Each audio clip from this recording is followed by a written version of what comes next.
وہ کہتے ہیں کہ شرم ان کو مگر نہیں آتی۔ رمیز راجہ محمد عامر کے ہاتھوں تاریخی بےعزتی برداشت کرنے کے بعد اب کل ایک پروگرام میں بات چیت کر رہے تھے اور ان سے پوچھا گیا کہ پاکستان ٹیم کیا اب بھی سپر 8 میں جا سکتی ہے یا نہیں، تو انہوں نے کہا کوئی چانس ہی نہیں ہے، اور ایسے تنزیہ انداز میں انہوں نے گفتگو کی۔ وہ انہوں نے گفتگو کیا کی ہے وہ بھی آپ کو بتائیں گے، لیکن اس سے پہلے آپ کو یہ بتا دیں کہ جب سے رمیز راجہ کو چیئرمین شپ کے عہدے سے ہٹایا گیا ہے تو وہ پاکستان ٹیم کے خلاف مختلف ایسی باتیں کرتے رہتے ہیں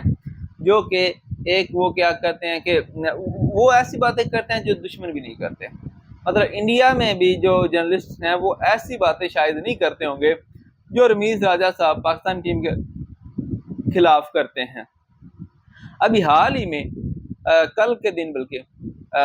ان سے پوچھا گیا پاکستان ٹیم کے بارے میں، لیکن اس سے پہلے آپ کو یاد ہوگا کہ محمد عامر کے بارے میں وہ ایسی سی باتیں کرتے تھے نا، وہ کہتے تھے محمد عامر کیا اگر میرا بیٹا ہوتا ہے اس کی جگہ تو میں اس کو ٹیم میں نہ آنے دیتا،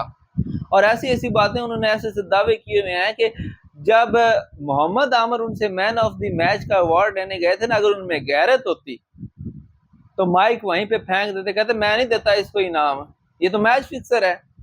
اس وقت تو تعریفیں کر رہے تھے آپ اس کی، اس وقت آپ کو میٹھا لگا ہوا تھا، اس کی پرفارمنس تھی، تو اس نے پرفارمنس سے آپ کے منہ پہ چماٹا مارا اور پھر بھی آپ باز نہیں آ رہے۔ ٹھیک ہے، مطلب دیکھیں ایک ہوپ ہوتی ہے، ہم لوگ جو ہیں وہ جانتے ہیں پاکستان برا ہو رہا، اچھا نہیں کھیلا، پاکستانی ہے پھر بھی ہمارا دل دھڑکتا ہے، ہم کہتے ہیں پاکستان کے ساتھ ہیں، ہم پاکستان اللہ کرے سپر 8 میں جائے، چلے یار نہیں جیتتا کچھ نہ کچھ انٹرٹینمنٹ تو ملے گی نا، پاکستان کا کچھ نہ کچھ تو نام اوپر جائے گا نا، کچھ نہ کچھ عزت تو رہ جائے گی نا۔ لیکن شاید ان کو اس چیز سے کوئی فرق نہیں پڑتا، ان کی اپنی نوکریاں جو ہیں وہ ان کو عزیز ہیں۔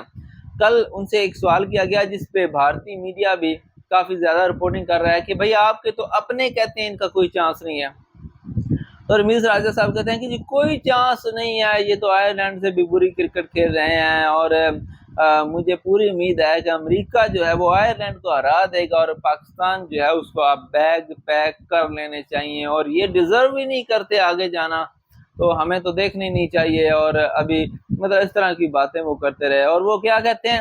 اچھا آپ دیکھیں جہاں پہ ہر میڈیا ہاؤس نے، ہر جرنلسٹ نے اس چیز کو ڈیفینڈ کیا کہ اعظم خان جو بھی کھاتا ہے نا وہ اس کا پرسنل میٹر ہے، آپ اس کو میچ کھلائیں، اگر وہ میچ میں پرفارمنس نہیں دیتا آپ تنقید کریں، اور پہلے تو آپ یہ سوچیں کہ آپ اس کو لے کر کیوں گئے ہیں، اگر آپ کو اتنا ہی تکلیف تھی، اتنی ایشو تھی، اس کو ٹیم میں کیوں لے کے گئے ہیں؟ اب اگر اس کی جگہ آپ شاداب خان کو کھلا رہے ہیں ایز اے بیٹسمین، تو بھائی آپ کو اگر اس پہ اتنا ٹرسٹ نہیں تھا، آپ کو اتنا اعتماد ہی نہیں تھا، تو آپ اس کو کیوں وہاں پہ بے عزت کروانے لے گئے ہیں؟ بھائی بے عزت ہی کروا رہے ہیں نا، اس کو موقع دیں بچے کو، وہ بھی نوجوان ہے، میں بھی وہ آپ کو کر کے دے دے، پی ایس ایل میں کیا ہے نا اس نے، سی پی ایل میں کیا اس نے، بی پی ایل میں کیا اس نے، تو اگر وہاں پہ کر سکتا تو یہاں پہ کیوں نہیں کر سکتا؟ مسئلہ یہ ہے کہ آپ اسے موقع ہی نہیں دے رہے۔ تو وہ کہتے ہیں جی اگر اعظم خان نے کرکٹ کھیلنی ہے تو ان کو برگر کی قربانی دینی پڑے گی، یار کچھ سینس ہوتی ہے، آپ چیئرمین رہے ہیں اور آپ کے بارے میں جو باتیں مشہور ہیں نا وہ بھی کسی سے ڈھکی چھپی نہیں ہے۔ خیر آپ کیا سمجھتے ہیں، کیا ہمارے سابق کرکٹرز جن کو ٹیم سے باہر کر دیا جاتا ہے یا اپنی پرفارمنس کی وجہ سے باہر ہو جاتے ہیں یا جن سے عہدے چھین لیے جاتے ہیں، کیا ان کو اس طرح سے ویوز حاصل کرنے کے لیے اور انڈین فینس کی ہمدردیاں حاصل کرنے کے لیے پاکستان کی بے عزتی کرنی چاہیے یا نہیں کرنی چاہیے؟ کمنٹ سیکشن میں لازمی بتائیے گا۔ خدا حافظ۔